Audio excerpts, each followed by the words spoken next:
Be ready. 5 seconds.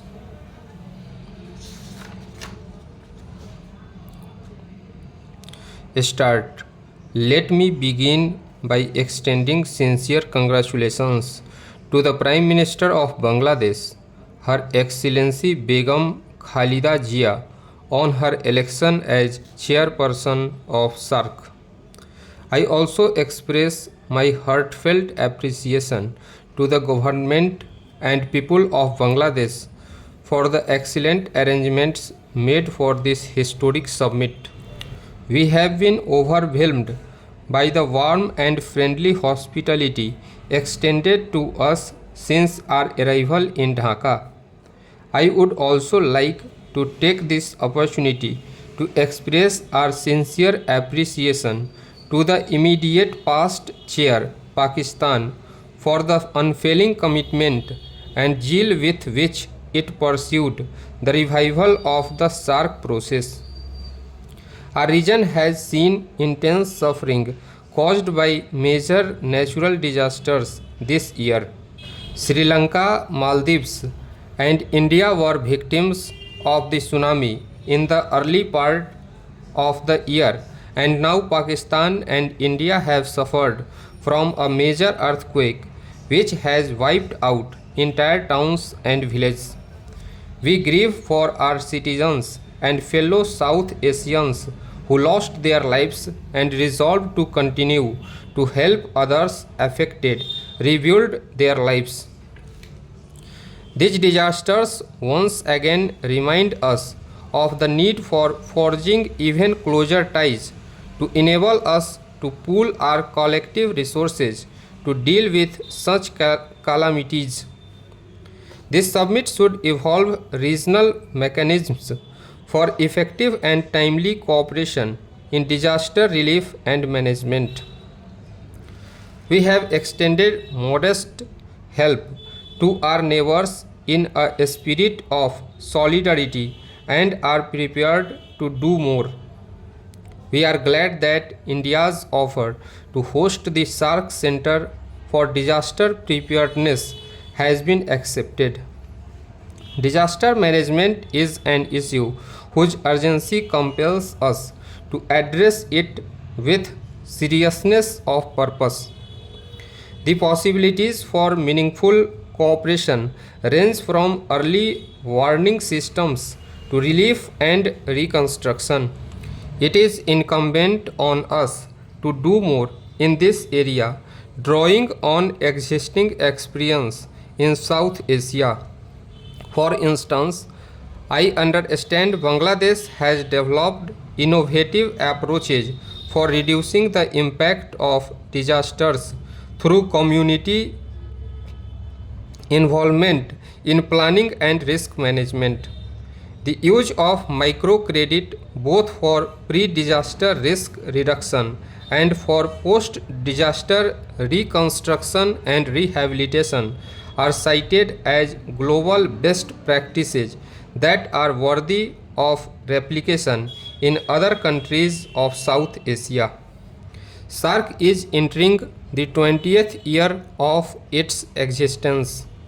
It was in this very city that we began our journey towards a shared goal.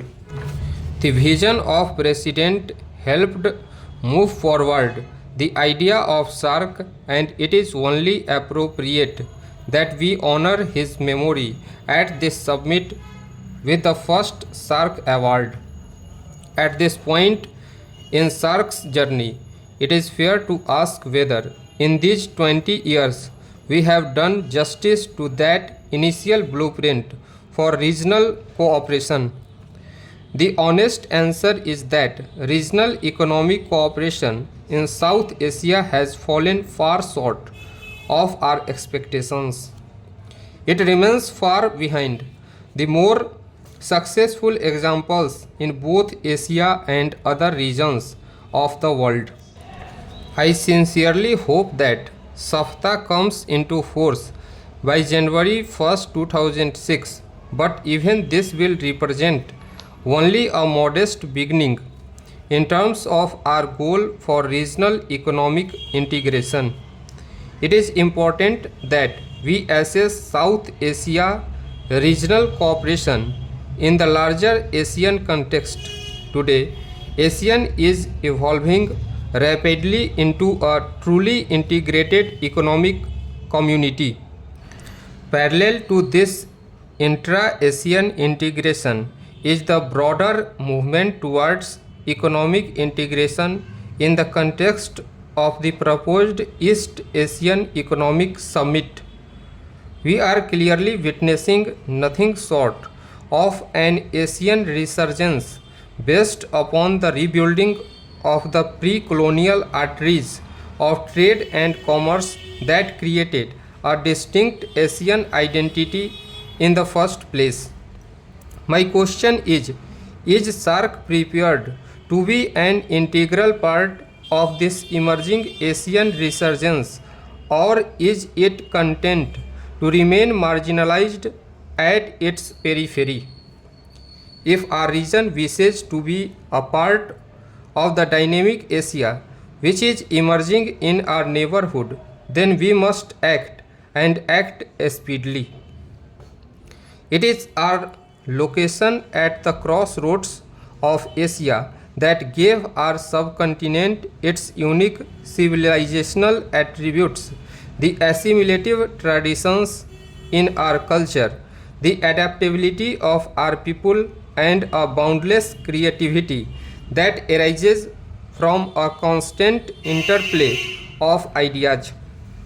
If SAARC as a region has to recapture its role as a crossroads of culture and commerce, how much more necessary is it for us to remove the barriers to the free flow of goods, of peoples and ideas within our own region?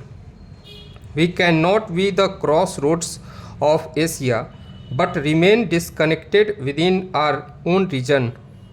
Without the latter, the former is not possible, or at least will be possible to a very limited extent.